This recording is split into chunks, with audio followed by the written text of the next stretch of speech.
Hey, good evening. Hey, what's up? Nothing much. I decided to show my face today. Look at you. You know, I don't. I know today though. I was here last week. You wasn't here. I know. I know. I know. Life be life, and you ain't got to explain. Yeah. Uh, yeah. I had every intention to be here though. It's okay. Life be life, and then life goes on. You're here today. That's all that matters. Amen. I feel you with that. I feel Mm. you with that. So how are No, you? I am well. Busy as all get out, but well. Looking forward to just rapping with y'all tonight. This is a great opportunity for me to just unwind for a second. You know what I'm saying? How are you though? I'm good. Just enjoying my summer and trying to study for this test that I have to take. I think I've mentioned it before. hmm Is Yeah. it which one is it? NCE, National Oh yeah, Calculus Examination. you got that. It's a lot of information. That's all. I know you see It's a my lot of face. information. It's a It's lot a of information. it's a lot of information, but you got it. You know what I'm saying? Well, I appreciate that because I'm trying to be a part of one and done. You know, hey, one and done ain't always bad. You know what I'm saying? No, it ain't. I was trying to wait for Jules to get in before we started. Okay, yeah. So why don't you just give a overview of last week? Because obviously I missed it. So I'm curious to hear what's up with this overview. And I'm gonna put my face on in a second, but I really want to hear this overview. Okay, so oh, my phone started ringing. Um, Basically it was like men saying they good, but they really not good. Mm, And but when we go to ask, I mean, it started. I think when you was on the last time, you and Jules was kind of getting into the conversation, but we kind of just finished it. Well, we didn't really finish it, but we continued on, and I guess we're continuing on again. Why is it difficult for men to tell us when there's something wrong with them? Y'all are so quick to say, not all, but some are so quick to say that they good when really you not good. And I'm not saying when you don't have the right partner to talk to. We're not talking about it's her problem. Like y'all are not telling us what's going on. yeah. So I just saw a video, literally just saw a video before we jumped on here. And there was a whole situation around this guy expressing his feelings to this lady about here I come, hold on, son.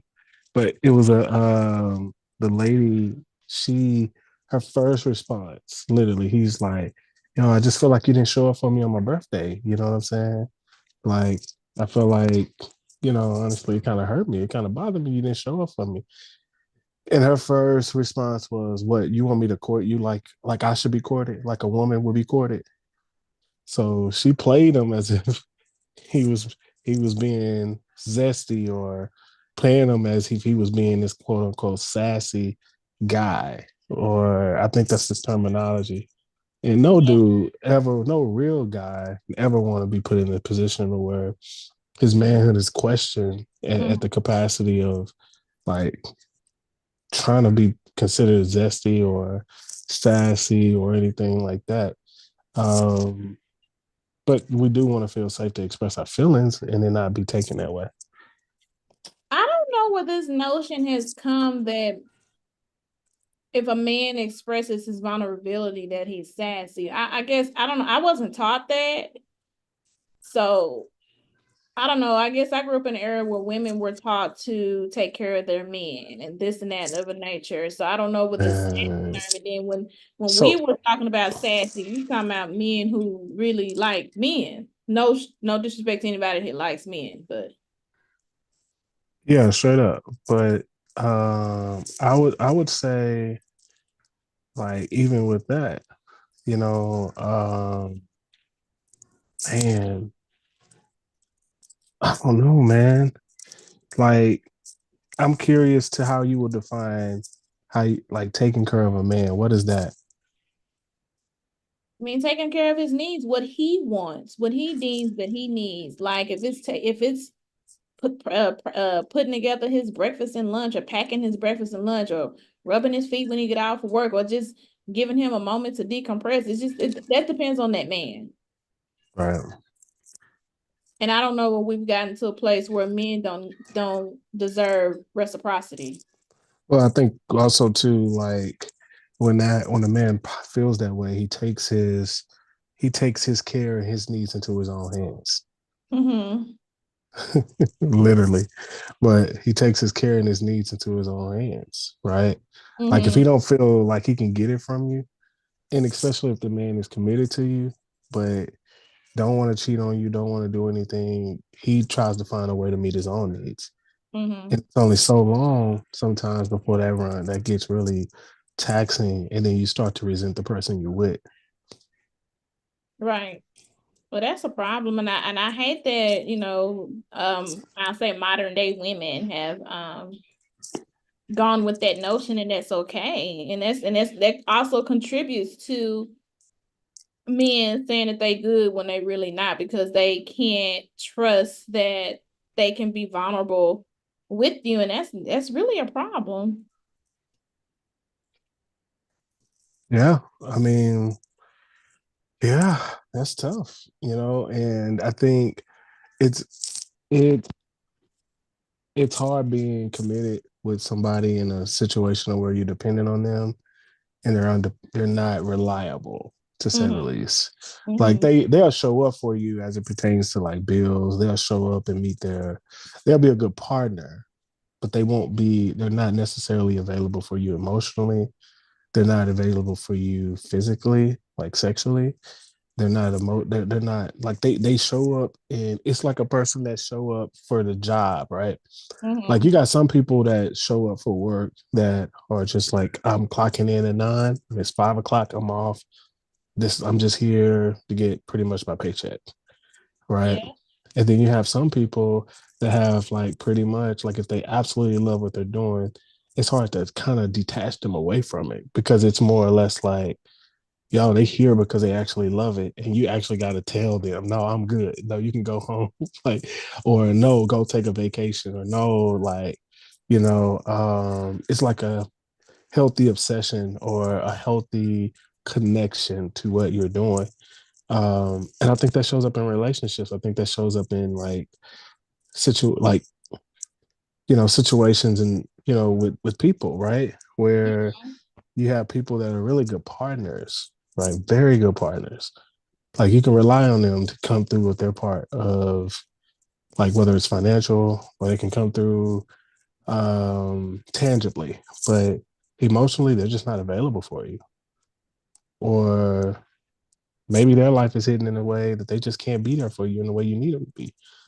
How do you handle that? You know what I'm saying? Mm-hmm.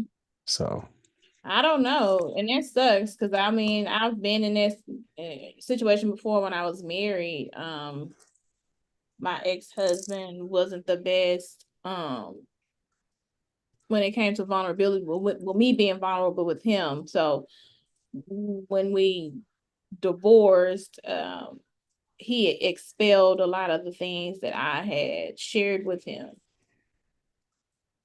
So there you have mhm. that. Yeah. Hey, Jules. Hey y'all, hey y'all. How y'all Come on Hey. doing? in. Come on in. What you got, girl? Um, I'm not ready. Oh, I Lord. think that as far as like, being vulnerable with your significant other about anything is something that we don't initially seek out when we're dating, you know? We're looking to check all the other boxes. And this is, I feel like one of those boxes that we forget to check, to be honest, so that when you get in a relationship, it's one of the ones that you have to work the hardest towards, because everybody is not naturally um set in a relation. They I guess everybody doesn't naturally just do that, provide a safe space for everyone. It is unfortunate that that it's not like that. But at the same time, I feel like you can work towards that. Like if your significant other doesn't provide that for you, I think it's you have to kind of encourage them through like communication. Like, instead of coming home as soon as I walk through the door, attacking me with problems or whatever, and you can just be like, hey, when I come home, I kind of feel attacked sometimes, like I can't breathe. I'm out. I go out. My day is full. It's whatever. And then when I get home, I want to be able to come home and kind of settle first before we talk about anything, instead of you hitting me with a whole bunch of stuff when I hit the door when I first come in.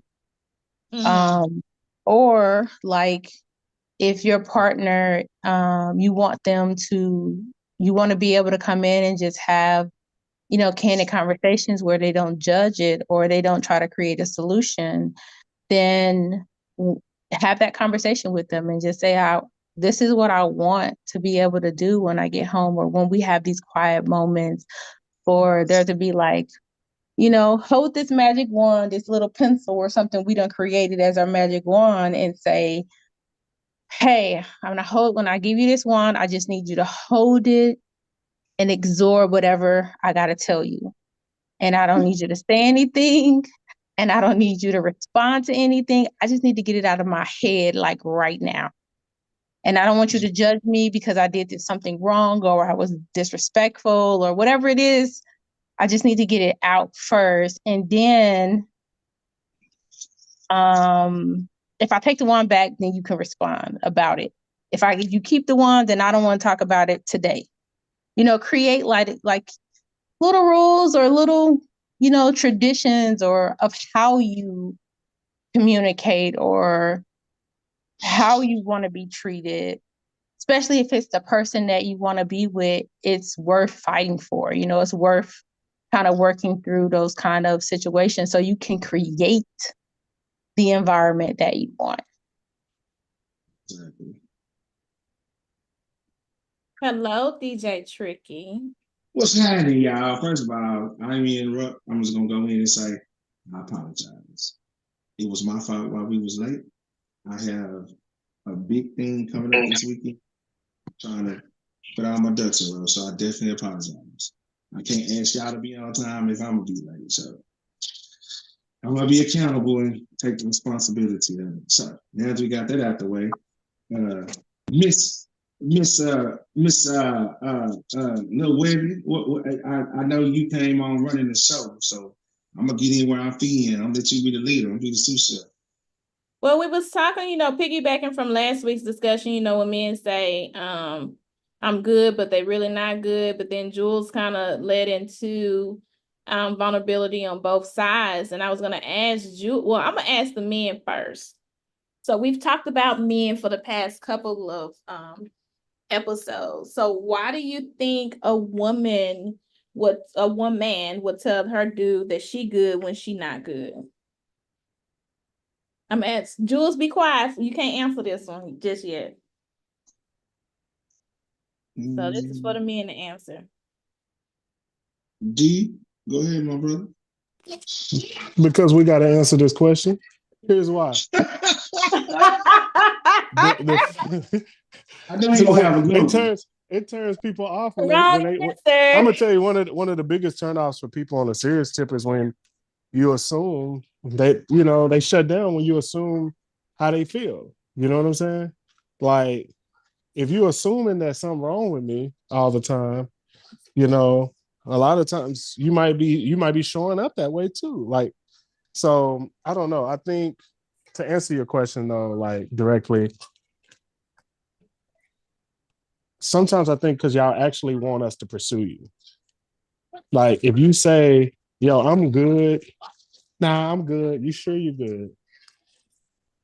So maybe you don't want to express it in a certain way. Maybe you don't want to express it verbally, but maybe you just need to be hugged. Or maybe you don't want to express it verbally. Maybe I just need to get you out the house for a second. You know what I'm saying? Maybe, you know what I'm saying? I just got to figure you out enough to know like what's really going on with you. You know what I'm saying? to know, you may not be good. You know what I'm saying? And just because you're saying you're good, I mean, you obviously showing me you probably are not good if I'm having to ask you that anyway. Does that make sense or no? I can rock with you on that response. I'm waiting on Tricky. See what he gonna say.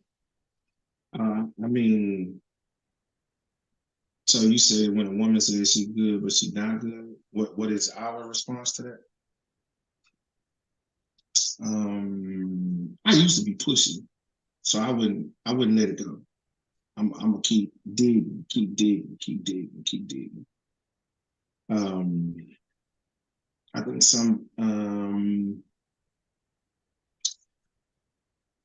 I'm gonna say it depends on the actual person. This is why I say, because if you give somebody who comes from a house that knows how that was a lot of communication going on about whatever, that person would just open up and tell you because that's what they're naturally used to doing. Those of us who've had to suffer in silence and be eternal or feel like the whole way the world is always on our shoulders and we gotta be on and be on and be on, no pun intended. Then and you never had that person to rely on, then you're hesitant to share that information. I mean, I've had somebody say, how much do you share with somebody so they don't leave? And it's like, well, if you're really trying to be quote unquote exclusive, you share everything. You're totally transparent. It doesn't matter. Give them the choice if they don't stay, if they not, by what you said. I think some women are scared to not scared. They have a fear of burdening their significant other or their husband, which really is not a burden. We are natural born fixers. Now, do we need to quit that? Yes, we do, because I realize it's a video I'll let you play in a minute because I was gonna say I'm not Superman. And I can't fix everything that's wrong with you. So when I ask you if you're good and you say that you're good, I'm going to do you as we do in my Masonic world. I'm only going to ask you 3 times. And if you say you're good, I'm gonna leave it be and start talking about, hey, let's go over grandma's or let's go over this, or hey, you want to go to the arcade, this, and that. But some people interpret it, you don't even care. No, I asked you 3 times. If this is not a good time to talk, let's say it ain't a good time to talk. If you want the space to be alone, cool. I'll give you that. Now, you're not gonna have 4 or 5 days, that ain't gonna work. But it's just like, I'm gonna let you come into it naturally. I'm gonna ask you, I'm gonna sit there with you, sit next to you, and ask you the question. But if you say you're good, then I'm okay. Because in my mind, I asked, I was present, I was relevant, and I showed up in the moment. You just were not in the moment to actually communicate that with me. That's fine. Can we do that later? Yeah, we can. Now sometimes you can't do it later because it's like that time period passed on when we could have had that conversation. Now we're backtracking. I thought about this question yesterday. Well, do me a favor. The second video that I sent you, will you play that? It goes along with the conversation, I believe, especially what I said about Superman. Oops.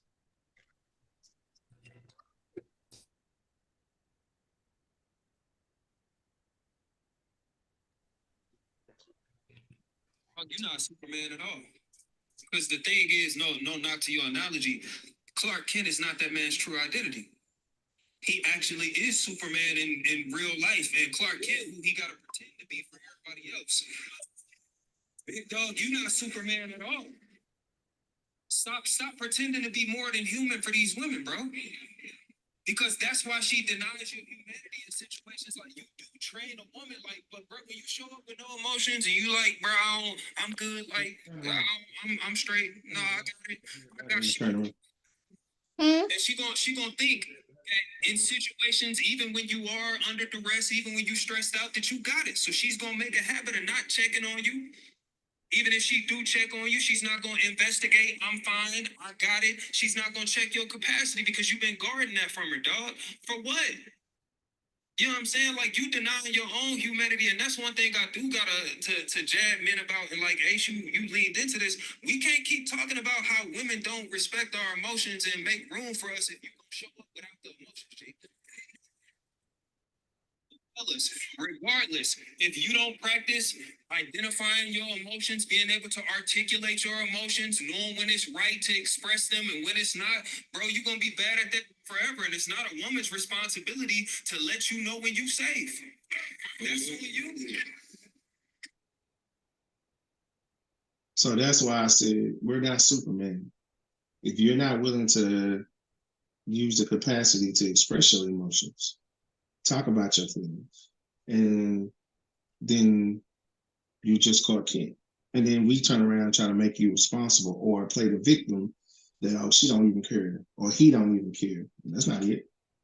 You're just not. Some of us want to be some of us want to be Wonder Woman, but they want to be Superwoman, but they want to be Lois Lane.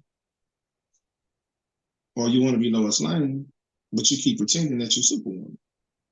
That's not you. So when I'm asking if you're good, that's not your moment. That I would hope that's not your moment to put on your cape and show me how strong you are.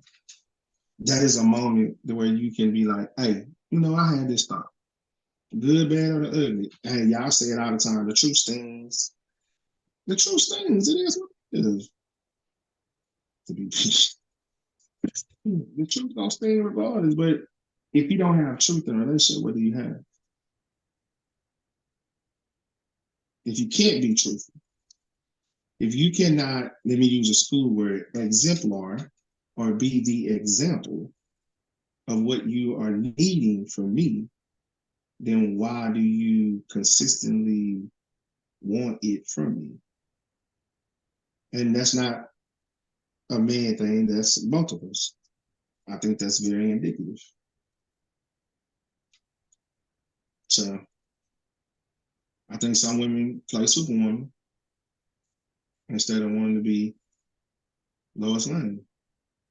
But maybe because we are always playing Superman. So now we haven't made this situation safe for either one of us. But if we come out these clouds, take this cape on, now we can talk. So you're saying that we set unrealistic precedents? If the real you shows up, yes, sir. In a real relationship, if you're going to call yourself being in a real relationship, if you call yourself trying to be in a marriage with somebody, if the real person is not ready to be in that, the good, the bad, the ugly, the trauma, the horrible, the past, the baggage, if the real person, who you really are when nobody's looking, is willing to be in the relationship, then I'll ask you, why do you want somebody else to be real with you?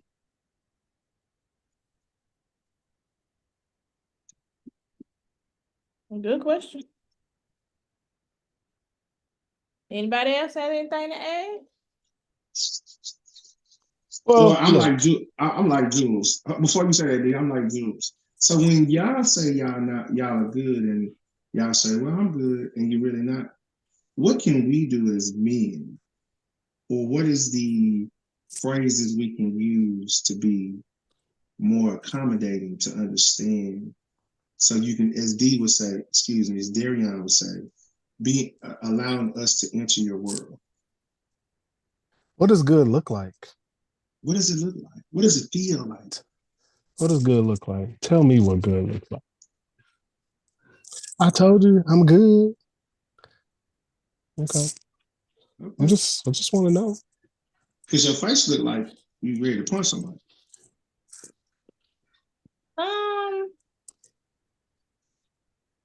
It's not tough, but I think women are complicated individuals because we are. We are. We was made that way. I don't know why, but we are because we're emotional. So that makes us think with our emotions a lot of the times, and we have to learn to not do that. where y'all are more logical thinkers and then having to learn to be emotional. Good can be, I mean, I think it depends on the woman. Good could be like literally I'm not thinking about nothing. I'm chilling, I'm relaxing, I have zero thoughts. Good could be I've got some thoughts, but I'm trying to be good. Good could also mean I need to hurry up and be good before something be real wrong. So I like what both you and Dee said. Yes, we should be able to communicate what's going on with us, but I do also like sometimes we just don't want to communicate. It's not, well, I don't say not want to. It's like hard in that moment. Maybe we just need a hug, or maybe we just need to get out the house or something. Now, could we do better about verbalizing that to you? Yes. But like you said, when you're getting to know your significant other, that's one of the things you got to be a student of. Just like we have to be a student of you. We have to be a student of knowing, hey, I'm gonna let you have your space, but I don't have to tell you I'm gonna let you have your space. I should already know when you need space. And I feel like on the other side of that, what you gonna say? Nothing. Go ahead. Is maybe if you knew when I just needed a hug, and I didn't have to tell you that I needed a hug. I'm picking you. Do you think you should be, for me to be a good pupil, do you think you should be a better teacher?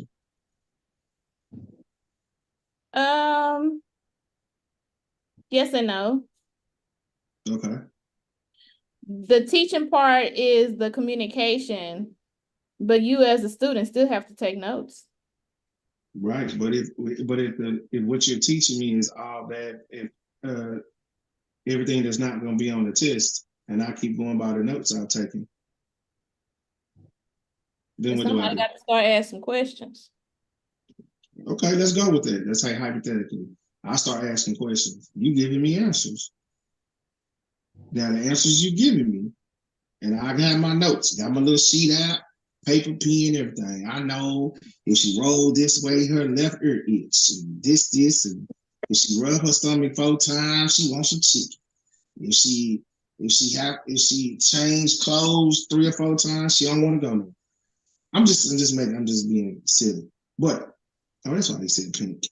But I'm just saying, it's just like there are times where, as a teacher, if we're teaching somebody how to treat us, we don't.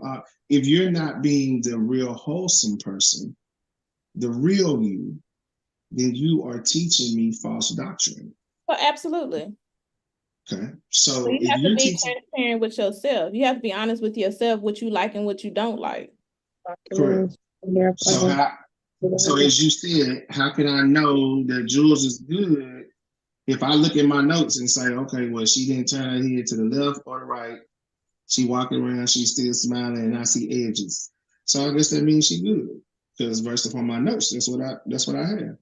But really, it's that's not what that means. That really means what I really need you to look at is this, and that. And men do it too. We go on a whole team. The thing is, we're tired, but we bring up something, or we want to say we're triggered. When really you just tired.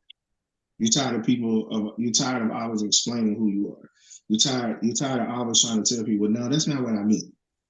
Or that was not my intentions. But now when that happens, those individuals who listen to what you say and then they take it the wrong way, to me, it could be one of two things. Either you really weren't listening or you was listening to respond.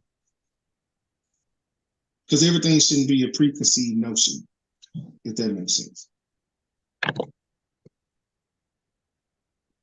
So sometimes if you good, I'm gonna take you for your face value and say you good. And I'm gonna leave it at that.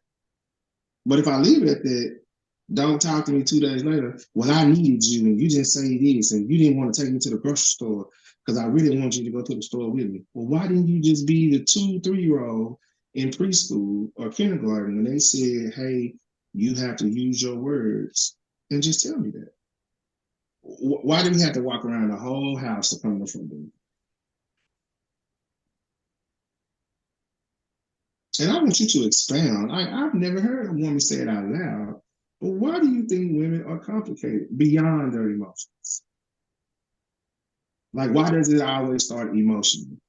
Go ahead, Can I? D. I want to say something before you jump in Yes, on sir. I'm that. sorry. I think we have a responsibility in a lot of ways to pay attention to them.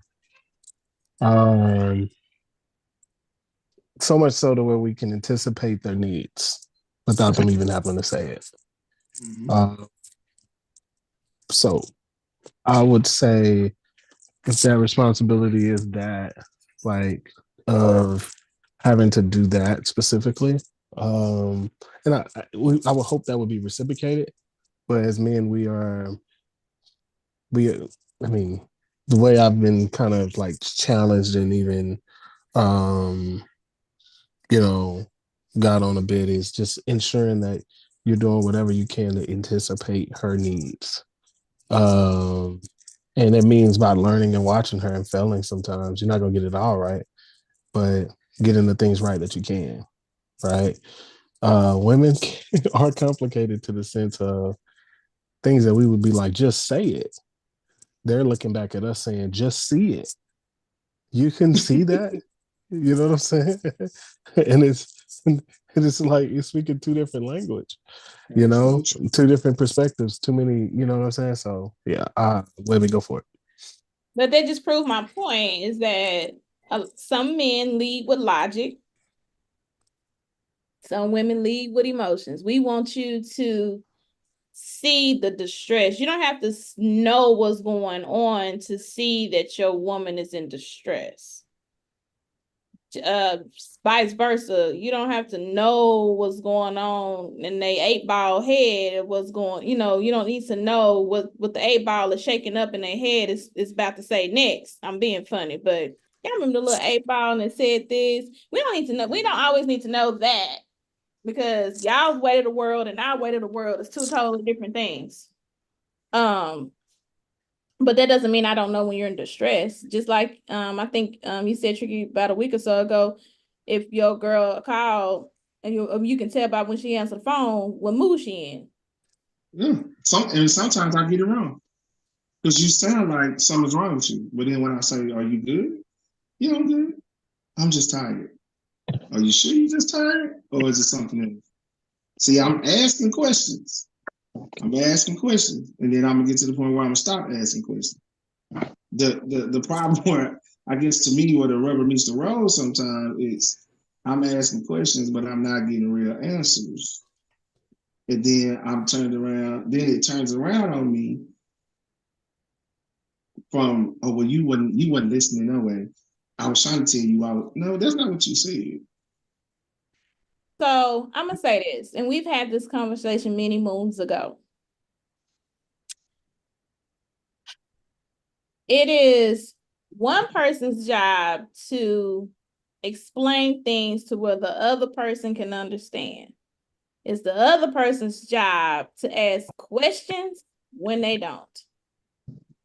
And that role switches depending on what the situation is.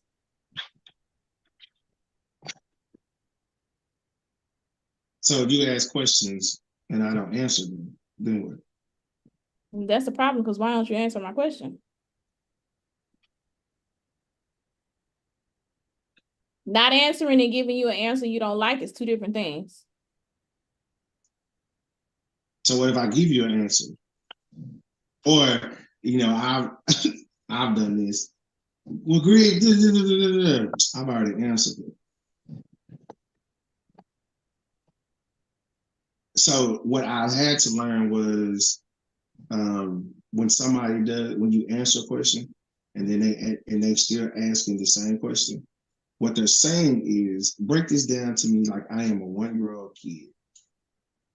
So now you have to find another way to break this down.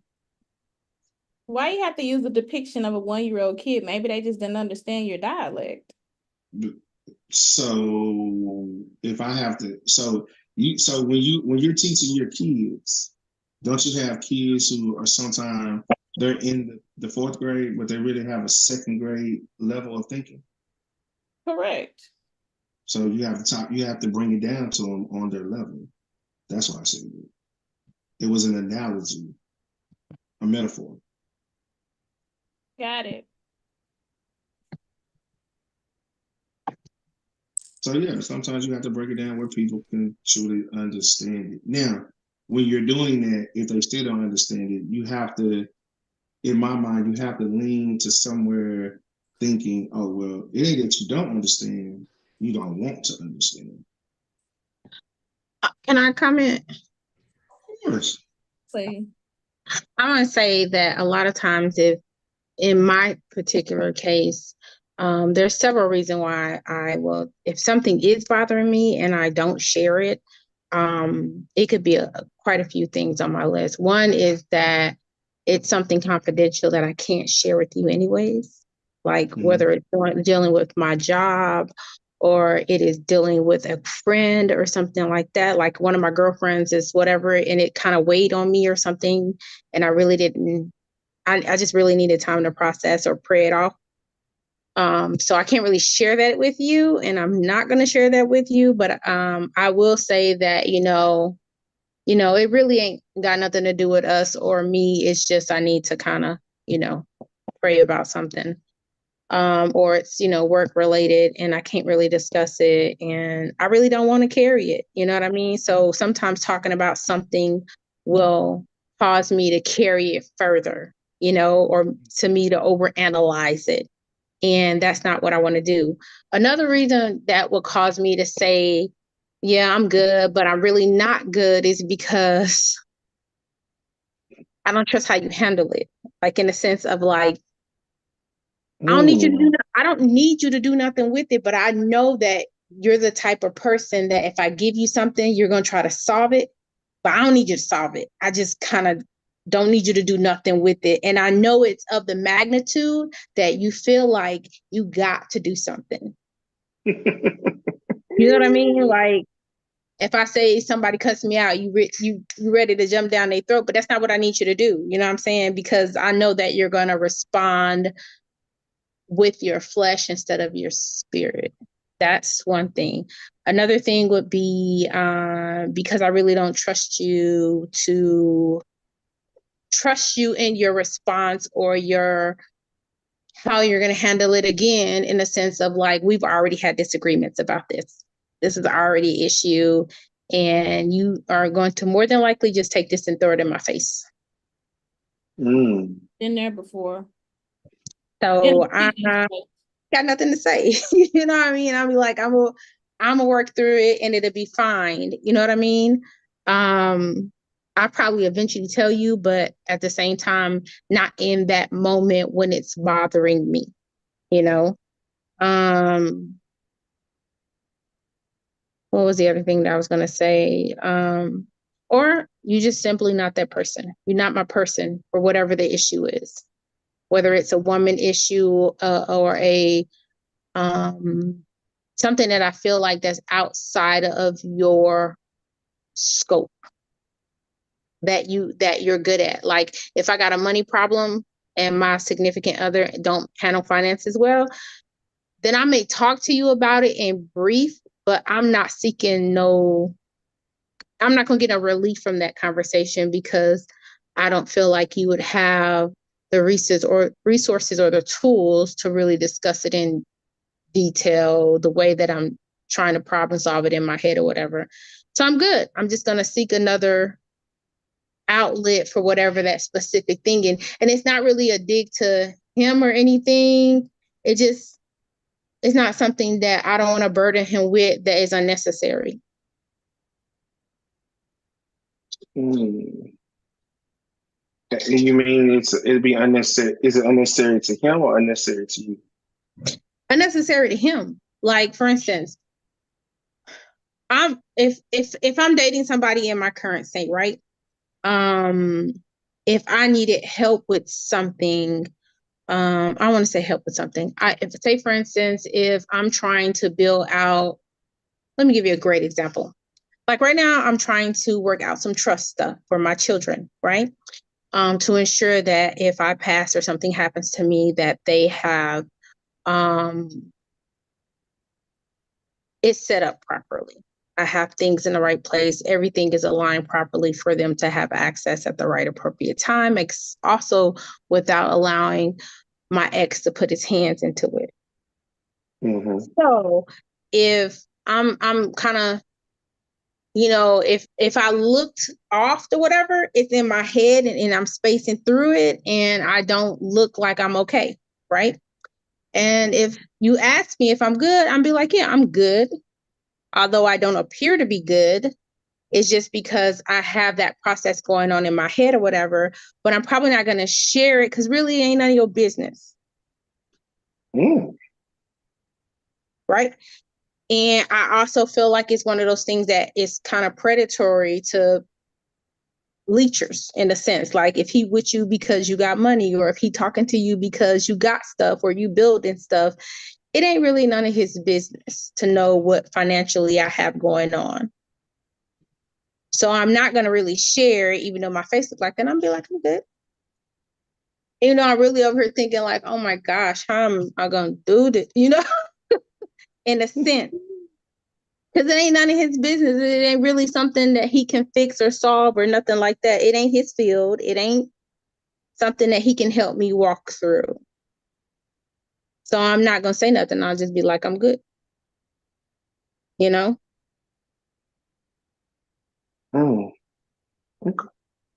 That's if we're dating. If we're married, then of course have the conversation and say, here's what's going on. I don't really need you to solve nothing, but here's what's going on. Don't create no solvents. Don't go do no extra stuff because, it's just bothering me or whatever it is. But that may seem harsh.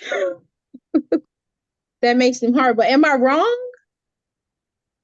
Everyone is entitled to their own opinions. Yeah, I don't have anything. That's how you feel about it. That's how you feel. The only thing, when I was listening to you say what you want to say, my whole concept or my thought pattern is, if we can't talk about stuff while we're dating, then you don't have to ever worry about us getting a marriage.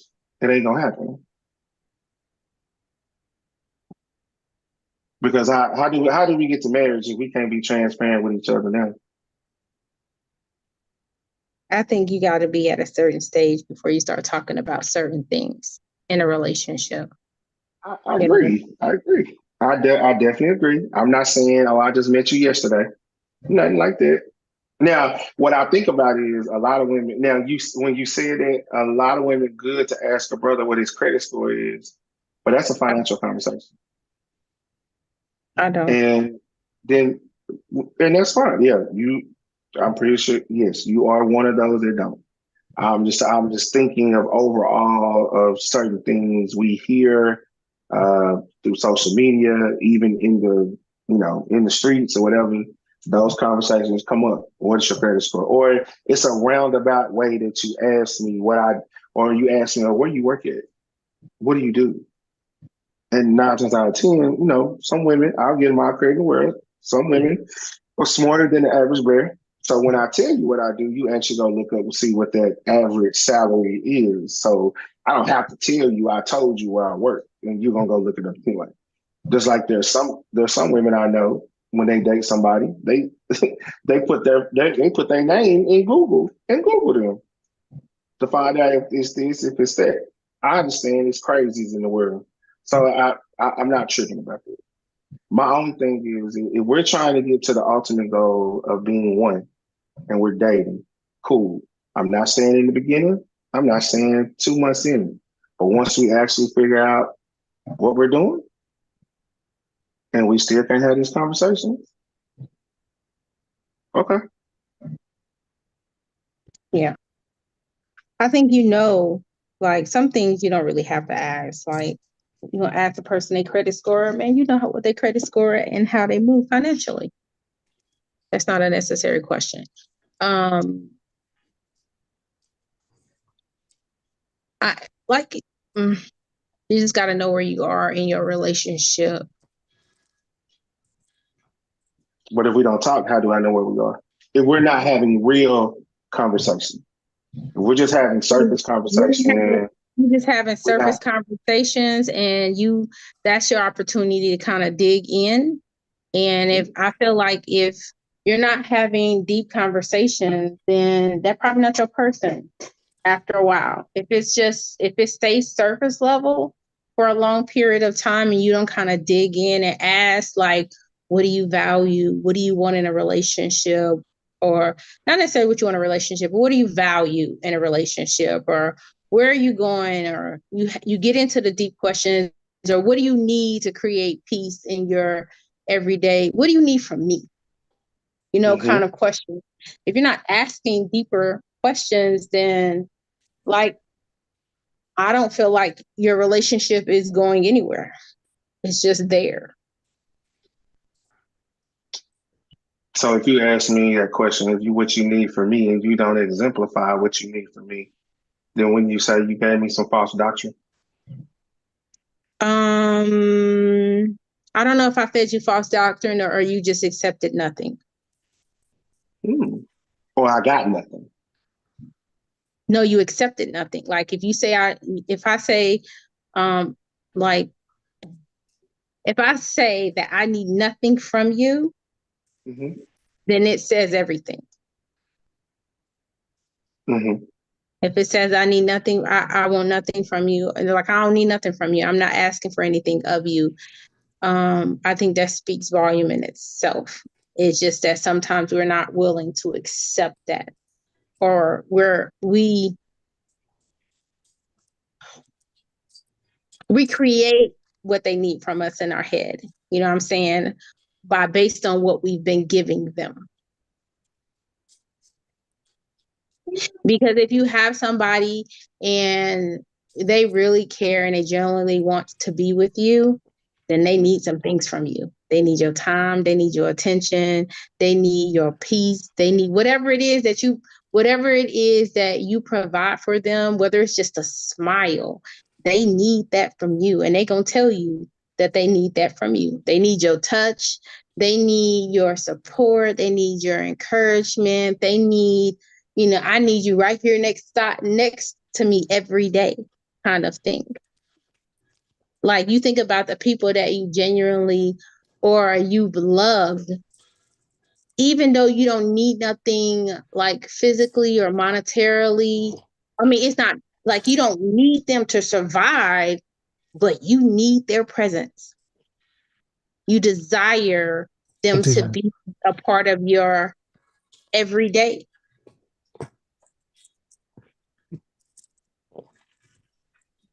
Was that an eye roll? Oh no, I'm listening. I'm going back. I'm processing what you said. Like, no, not. I mean, just think about somebody that you love, right? And if they left or they gone now, what do you want from them? What did you want from them then? Like, I just feel like if that person provides that sense of they meet your needs and your wants or desires or whatever that is, then you need them in some way, form, or fashion. And whether or not you know how to articulate that or not, it's there. So I was still going back to the fact, and I agree with some of the stuff you're saying. People need their desires. They want you to be around. They're going to let you know they want you to be around. I was more leaning to, as you was talking, I was more leaning to what you said. You said you accepted nothing. If somebody said they don't need anything from you, but really in the back of their mind, they do need stuff from you. That's just like what we're talking about. It's like me telling you I'm good, but I'm really not good. But I just told you false doctrine or gave you a false answer to tell you that I don't need nothing. I'm good. I'm straight. When really internally I'm saying I really need you here, or I really need you there. I really need you to do this. I really need you to do that. But if I just go on what you say, because I can't again, I was a pusher, brother. I can't push you into talking. I can only go by what you say. So if you say you need nothing, cool. But then later on, well, what I really needed was, no, what you said was you needed nothing. So that's why I'm saying we say we don't need nothing when actually we do. And then my better question is, if you don't need nothing from the person you're trying to date, why are you dating? Why are you there? Because you still there. You don't need nothing from me, but we still going to the movies. We still going out to eat. We still hanging out. We still doing all the intimacy stuff. We doing everything else in the sun when it comes to dating and being in a relationship. But you said you don't need nothing from me. So why are you still here? They still need something from you. They need you to fill that void of loneliness.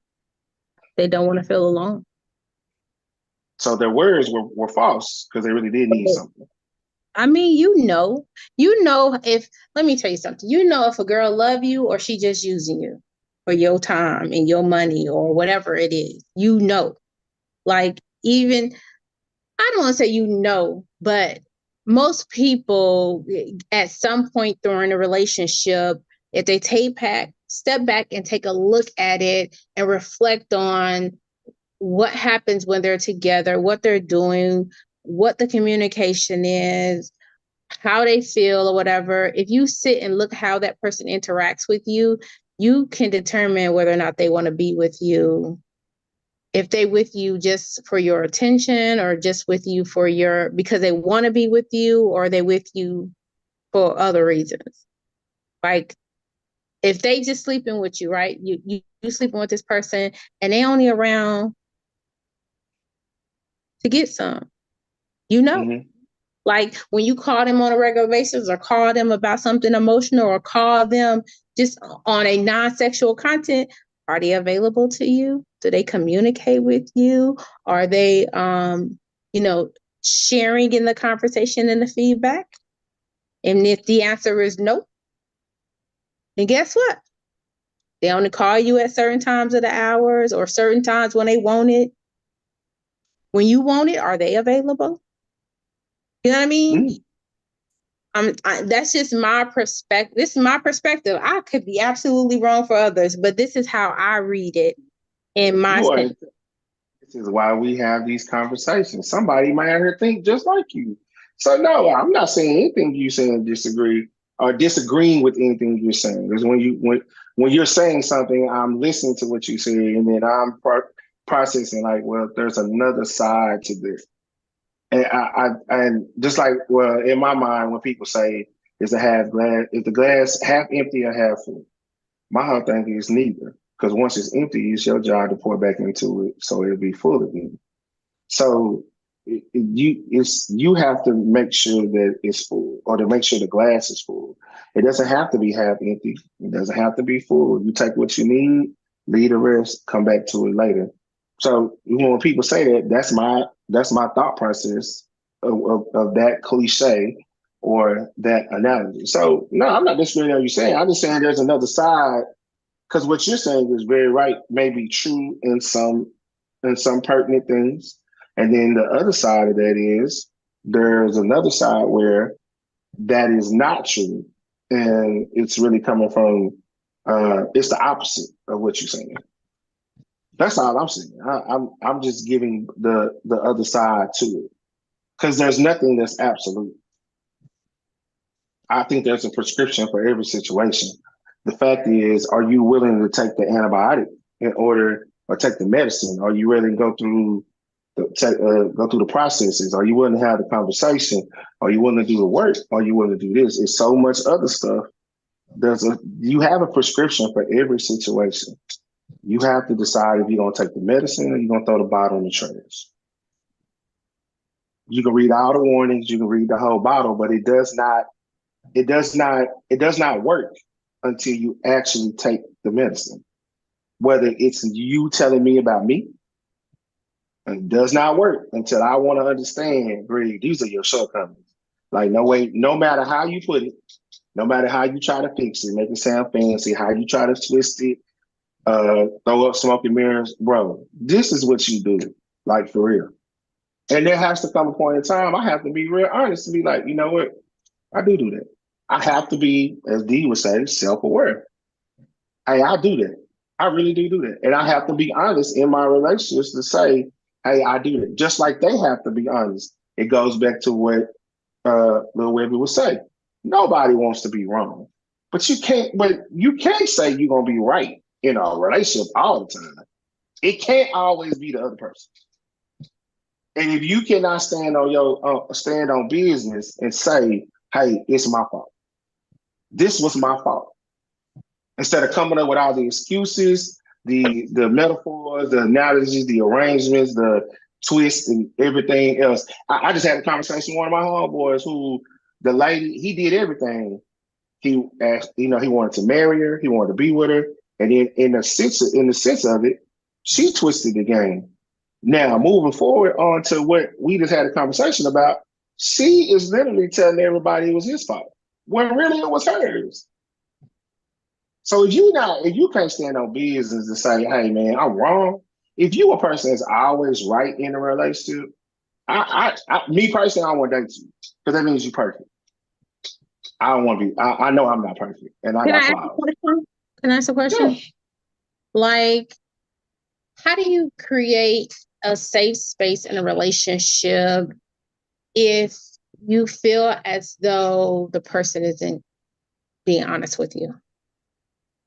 How do you create a safe? I'm gonna repeat back to you what I thought you. I'm hearing that you How said. can How you do you create create a safe place with someone who's not what? being honest with you? Well, now, And when I say honesty, I mean in the same situation where you want somebody to come to open up when you know there's something wrong. right. So, and that's the same thing. Like, if that person's not willing to stand on business and be honest, then I would ask the question, why do you expect me to be honest with you? And then my ultimate question is to anybody who asks me anything, the way that you treat that person, if I treated you like that, how would you feel? Would it be acceptable? Would it be okay? And if your words are no, then I have a real problem because I'm trying to figure out why did you do it? So yeah, if they're not willing to be honest and you know they lying, like you have proof, because some of us go on, as Webby said, our emotions. Men have the same thing too. I think sometimes our thoughts becomes our emotions, and then we turn them into feelings, and then our feelings becomes you become a lawyer, you become the judge, and you're a citizen. But you didn't ask no questions. You didn't ask no questions, and you really don't have any hard evidence or facts. Now I will say there's sometimes where you know he lying, or you know she lying, and she's gonna stand on business and say she's not. But if you don't really have any hard evidence or factual stuff, I really don't know if you're lying or not. Now, after a while, if it becomes belligerent, or should I say, after a while, you get to a point where you've had enough, then yeah, you walk away. But to have a safe environment, then what you are wanting from me, you need to be exemplar of. And if you're not the example of what you're saying you need, then go back to my question. Why are you still here? Why are we still dating? Because this, as you said earlier, we're going to keep having this cycle of conversation until you're able to just stand on business and say, you know what, I'm wrong. You're right, I'm wrong. Dead wrong. Because you can't continue to fight that. You're on mute, love. Oh, there you D, go. D finna say something? Yeah, I'll say something. I think something that I think can be very helpful is you two coming together, creating some shared values. Uh, Meaning, whereas you two come together and you guys create shared values, because a lot of times what rubs like what causes rifts in situations like are when my values are competing with your values. like, or my assumptions are competing with your assumptions, or my perspective is competing with your perspective. I think it's obvious that we're going to have different perspectives because we got two different backgrounds. I'm from the Gritty Mhm. Groves. You from Duncanville. We got two different two different point of views. You know what I'm saying? On how we see things, how we view things, right? But or you come from a two-parent household. I come from a single mama who was real, like who was different. Or I come from a two-parent household, or I was raised to be a husband and you was raised to be an independent woman. Like it could be two different things, right? So how do we come together and create a sense of shared values that we can at the very least, meet, compromise and meet somewhere.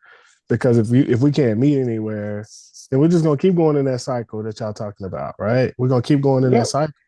And that cycle, but you're going through a cycle without structure.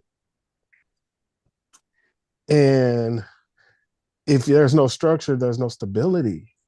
Mm. And so there's no stability in emotions. There's no stability in really that relationship. All we're doing is really entertaining each other at best. We're not really building nothing. And how can I build something where there is no structure? I digress. So I'm gonna say, and I'm gonna go along with you. This is the headache. So even with the conversation I said I had with a friend, this is my thing. What you just said. Now he wants you. He made the move to be with you. He proposed to you. He's did all this, and you eventually kind of bowed out, right? You had nervous, whatever. I don't know the real reason.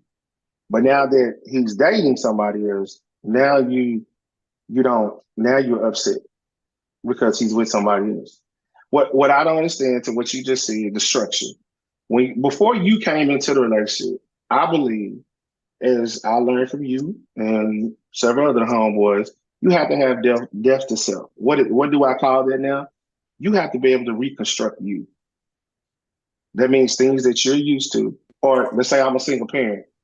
I'm used to doing this, and this. Well, when I decided to be in a relationship, what I used to do, I can't do anymore. I had to set a whole new structure. I had to be reconstructed. Yes, sir. I'm sorry. No, no, don't apologize, bro. I just had a thought while you were talking. Oh, So the reality is too, though, I think let's take it to another level. Like, yeah, I okay. think dying itself is the obvious, right? There are gonna be Mhm. things that I want, there's gonna be things that she wants, right? Right. We gotta be able to collaborate with somebody and partner with somebody that don't see life the way we see life and be patient with them through that process. Because if they don't see it the way we see it,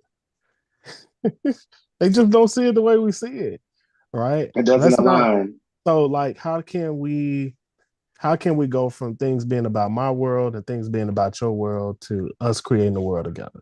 That's but we have Exactly what I, but we I'm exactly what sorry, I was gonna say. we have to create a world that exists between the two of us.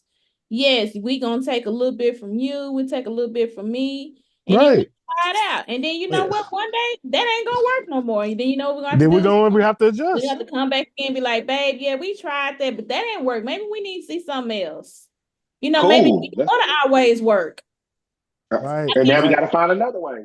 and that is a great, I'm telling you, like, that Yes. foundation and that stability, that creates stability, right? Um, and even when you start to think about even finances, right?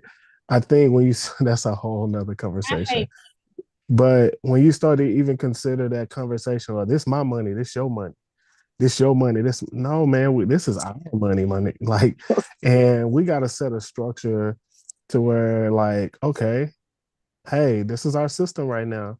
Some things have changed. This ain't gonna work no more. So we gotta come back to the drawing board and figure this out again. You know what I'm saying? Or, hey, we need to make this adjustment. Let's make this adjustment. You know what I'm saying? But at the bottom line, it still comes back to healthy collaboration. Like, you go further. I think we've learned this in our younger age, that you go further with two than you can go with one. But Man, as a mature man, as a mature person now, you go, you know, sometimes I've been convinced, honestly, where I feel like I can go further by myself than I could with this person. That's what experience has taught me. And with some people, that's the case. That just means you're not aligned. But what I would say is it's one thing to go further with two people, but you can go the like you can go so far. There is no limit to how far you can go with somebody that's aligned. And what we're trying to do is create alignment. Like we may not align up front because you have your experiences, I have mine experiences. We're just attracted to each other, right? But can we get past attraction to a place of alignment? Good question. And a lot of times come on. A lot of times we give access to people before we know we actually align with them. We go from attraction to access before attraction to alignment.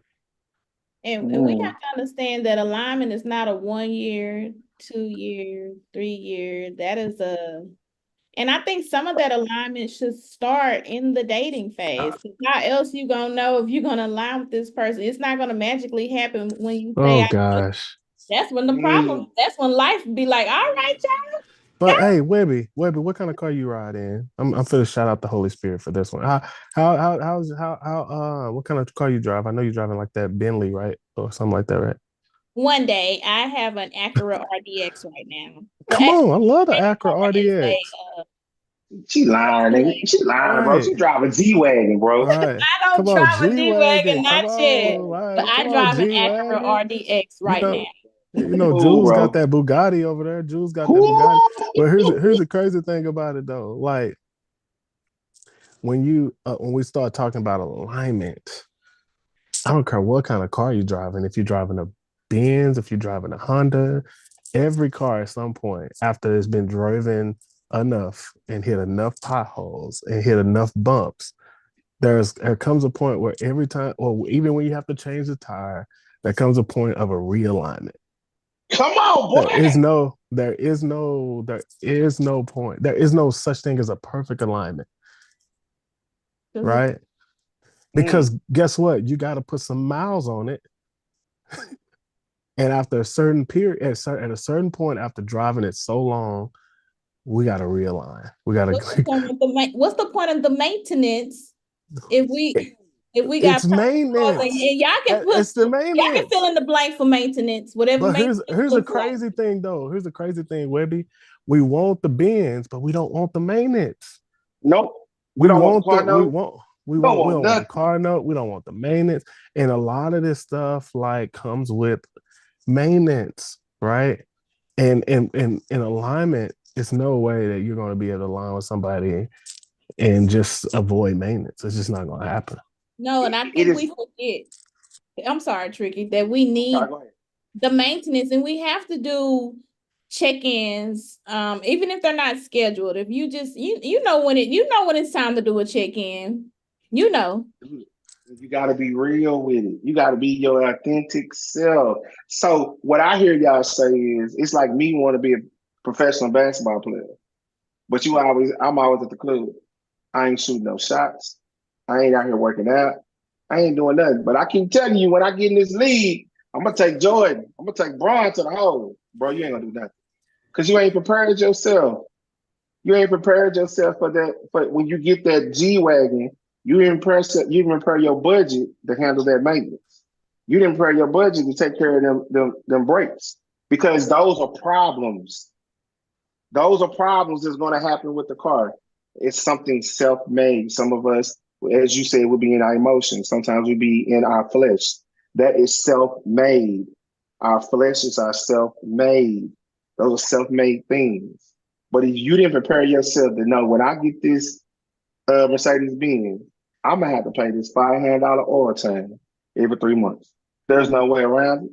There's no way. I can't go to the Mexican. I can't go to my brother down the street. Hey, bro, can you change this oil? Because if he do it wrong, now I got bigger problems. And you know what that's like? that's like that's like going to the wrong source And bringing it trying to back home. and bringing that back home. Look, You're expecting your partner or your homegirl to fix something that you and your partner are supposed to be fixing together. That you part. heard me? But on that We note, need. Oh, go ahead, man. Go no, ahead, say man. what you gonna say, Tricky.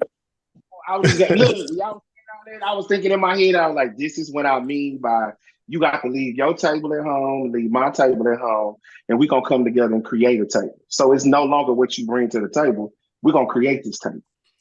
So Come on. bring what you got, bring what I got. Let's create this table. So And it you don't matter if Jules. I'm out here working and you out here doing what you're doing. Guess what? It's coming back to the table we create.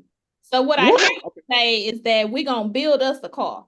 And we're Say gonna look. okay. Say look. Say look. The Lord Look, say, I ain't say trying to build no car. Listen, I ain't we trying to can build no do car. it. Listen, if Webby got the Mercedes, if she got the Mercedes, hey, we'll ride in the Mercedes. You know what I'm saying? But you know what I'm saying? If I got the house, we'll move into my house. You just park your Mercedes in my garage. And look, I'm gonna say You know what I'm this. saying? If she got the Mercedes, then guess what? I'm gonna ride around the hoopty till we pay this Mercedes out. Off. I'm a team player. I'm a team player. So Collaboration. It's Collaborate. hey, collaboration. Collaboration look. is key. Jules, what you got? That look. We need to Jules stay trying for our Jules trying to 2 minutes put real, y'all. It's 9:15. Oh, I'm over okay. here. Look, I'm not good. She I'm can over, see your face. I I see got a you lot putting it going together on. though. You over there I got putting a it lot together. going on. No, Come no, on, no, no. go ahead and give us out your 2 minute drill. So my 2 minute drill is going to be on this topic of create an emotional space for your significant other. And in that, I mean, like, there needs to be like some respectful boundaries to how you handle each other at any time, especially when you see that there's something that's wrong, like not going to them and accusing them of having a bad day or whatever it is. It's your tone and your language that you use, having a positive attitude, talking softly or in a way that it will cause them to listen. You know what I mean? Changing how you use what words you choose to use versus, what you feel like will create resistance. Give your person the benefit of the doubt. Like, you know, if it isn't anything wrong, just offer some kind of comfort, something that that comforts them, whether it's to rub their feet or their back or to get them a special drink that they like. I would say also, practice transparency with that person, be direct and be open about some of the things you're going through so that it allows them to feel safer or safe to share with you. And I'm gonna take up all this 2 minutes, ain't I? Consider like if you're in a marriage and y'all don't have safe spaces and you don't know how to create them or these things seem to be too difficult, then seek outside therapy. And I mean therapy, not counseling, therapy. That's my 2 minutes. I'll go last. Okay. D, you was here before me, so we're gonna go to order. What in hell do you want when When heaven heaven, has I'll all let you that you be. need? Woo! You know, at the end of the day, I really enjoyed that alignment conversation because I think it was a healthy reminder that no one's perfect. And no matter how beautiful the car is, no matter how great the ride is, you still can't predict the road you're gonna ride on. And some of these roads have some unexpected potholes. Some of these roads may cause you to have to change a tire. Some of these roads may have things that you just didn't anticipate, right? But are you willing to do the maintenance? Are you willing to ensure that the car is realigned? Right? You know what I'm saying? And I think that was a God moment for real on our call. And I just don't want to lose sight of that because I think it's really important. And just don't be afraid, like, don't be afraid to collaborate. You know what I'm saying? Mm. Collaboration is important, bro. Like, finding ways to collaborate, right? I heard somebody say this. She was like, well, I had to learn that. It was an older lady. She said, out of 40 years of marriage, I had to learn when he's on 80. I mean, when I'm on 80 and he's on 20, I can't force him to be on 80. I have to go ahead. If he's on 20, I have to be that 80, and vice Mm. versa. Right? But what happens when y'all both on 20? Gotta figure it out. How can we get to 100 together? outside him. We finna turn Right? on the bed and go to sleep and try We again finna tomorrow. go to sleep. Hey, We finna go look, to sleep. I'm I'm finna give finna, you, I'm hey, finna, look, I'm finna give you all 20% of me and then we're gonna go to sleep. We And finna go to then at sleep. the That's you read between the lines. We finna go to we sleep. finna It's go to sleep. done. I'm gonna give y'all 20%. Hey, that day we're gonna order out and we're gonna chill out. Like we're gonna chill out and try to get back to 100. that's But it. all in all, man, thank y'all for the conversation. I think it was great. But just getting to a place of where you're willing to collaborate, I think is really important. And just allow God to be that foundation too. So yep. So I'm gonna say two things. I'm gonna say for those who are trying to, as D would say, get to this maintenance. For any individual, I'm going to say this: nothing is more painful than fighting for someone who won't make an effort to fix things, yet still gives you the impression that they want you to work it out. And along with that, I'm going to say, if you are the person who are not wanting to fix anything, or you want to know, well, how do I change it? When things change inside of you, things change around you. So until you really want to come to grips to some things that you do, or you ain't really stand, as we always say, oh, I stand on business. No, you don't. You really don't. Because if I bring your business, if I bring these plethora of receipts to you in business, you're gonna be like, oh, I didn't buy that. Yeah, no, you bought this. It's your name. It says it right here. It's what you bought. It's what you did. You can't stand on business. And then my thing is what I said earlier. How do we? Somebody please text me, send in my DMs, whatever you want to do, write me an email. Please explain to me. If you are not an exemplar of what you say you want or you need, then how in the hell do you expect me to be that for you when it's something that you can't provide for me? Come on, people. We gotta take some accountability. We gotta stand on it. Because you can't keep asking and they're not giving. Great job, baby. Thank you. So I want to say I'm glad to see everyone's faces tonight. It's good to be amongst the living and present. For those who know, it's been a very tough weekend. I will not go into details on this platform, but know that it was tough. Why are you laughing? Because you said it was tough. I know what you're talking about. It was a tough weekend. And I'll share offline what took place if anybody wants to know. Thank you, DJ Tricky, for allowing me to have the platform tonight. Appreciate Yeah. you. And for my 2 minutes in the spirit of maintenance, we have to remember while in relationships, again, like Dee and Tricky both said, and Jules, that we are not without fault. We are not without having to come back to the table, come back to the drawing board. Every relationship needs maintenance. Now, how often you need maintenance is definitely up to you guys. Some seasons you may need maintenance every hour, once a hour, once a day. I don't know, once a week. I don't know, because seasons happen, and sometimes we may need maintenance once in a while. Because you know how seasons are, and trouble don't last always. Not to be cliche. Come So, on. that is my final 2 minutes, and work it out because it ain't nothing out here in these streets. If you got 80% of that man or that woman, y'all can figure out that 20, unless.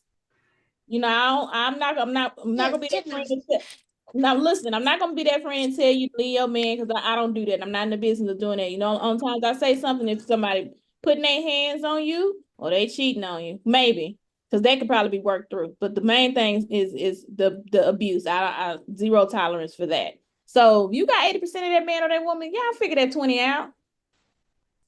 There ain't nothing out here in these streets. Preach. Again, you know, what in hell do you want when heaven is all that you need? Oh, wait, Good. go. Oh no, we're not doing it. We're not doing it. D. Come on, go ahead. Love school. Hey, we Love almost there. We almost school. there. I can't wait to start playing it. I can't wait to start playing it. Yeah. All right. But D, Tricky, you gonna pray us out? Go ahead, Tricky. Play us out, Yeah, man. Go pray us ahead. out. I prayed Take us last before the time. Lord. Take us before I the have Lord. no problem with that. All right, all heads back. Let's get to it, dear. Dear our gracious and heavenly Father, man, we come to you one more time just to thank you. Thank you for wrapping your hands around our heads to giving us the will and the words to what we mean by we're good, but we're not good. Lord, we ask you to watch over our friends, our loved ones, those that are going through it right now. You know the storm that they're in. Keep advising them and letting them know that without you, the storm, without you, in the middle of the storm, you cannot reach the other side, which is the light. But keep their hearts in the bosom of Abraham. Hold them, keep them together as they are fragile within their feelings, within their emotions right now, and show them that you still reign. You still walk the earth, and everything that we do, if it's not in you as the leader of the actual situation, then what, as D would say, or what else would we want from anything else when you have all that we need? Lord, we ask you to forgive us of our sins, those knowingly and unknowingly actually perform. Continues to keep us on the straight and narrow path as you have already built the road and the journey for us, Lord. And know that we love you, we thank you, we praise you in everything that we do. We ask all the things in your daughter's son's name we pray. Amen. Amen. Amen. Yo. All right, Before we man. jump off, hold on. We got to give a shout out to DJ Tricky. What I do? He shut down the community workout. I hope y'all get to come to the next community workout. You know what I'm saying? Hey, He man. had 450 black people jumping on the football field. So I just want to shout him out. Thank you for your support. Look, when you get to work with the baddest CEO in the Metroplex, hey, man, you can't do that but show out, man. This is my brother.